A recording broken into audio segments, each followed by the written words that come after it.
dish to your Easter potluck, make this delicious cheesy mac and cheese and everyone will love you. The base of this recipe is the original, the amazing Chef Denise recipe. However, I did make a few changes to make it more flavorful. So while your cavatappi pasta is boiling, prepare and shred all of the different cheeses. Today we will be using 1 pound of Colby Jack, 1 pound of mozzarella, and half of a pound of sharp cheddar cheese.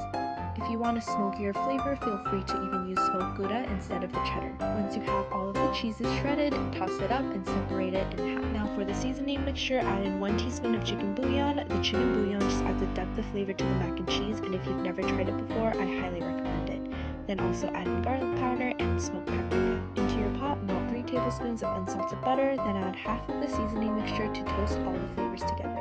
Then add in your 3 tablespoons of flour. I like to mix after each tablespoon so that the roux doesn't get all lumpy, but just cook the flour off for about 2 minutes before adding in the evaporated milk and heavy cream. Also keep the silicone whisk. If you know, you know. Add in the rest of the seasoning mixture, and I do less than a tablespoon of Dijon mustard. I do less than a tablespoon because I found that it was a little too sharp with a full tablespoon, but of course this is all to your preference. Once everything is nice and mixed together, add in all of your cheeses. I like to turn the heat off at this point so the mixture doesn't curdle, but just keep stirring well and it'll make this beautiful velvety cheesy sauce. Now my favorite part, mixing the noodles and the cheese sauce together.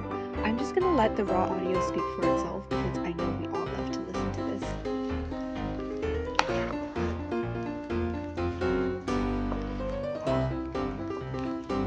Now that we all enjoyed that little ASMR moment, we're gonna put our mac and cheese into the pan and try to not spill everywhere like I did. So add in half of the mac and cheese and then half of the remaining cheese mixture, then add in the rest of the mac and cheese and top with the last bit of cheese. Throw it into your oven for about 25 to 30 minutes and broil for the last 3 to 4 minutes to get that beautiful golden crust. This mac and cheese recipe is so reliable and you can truly customize it to your liking with different cheeses and even add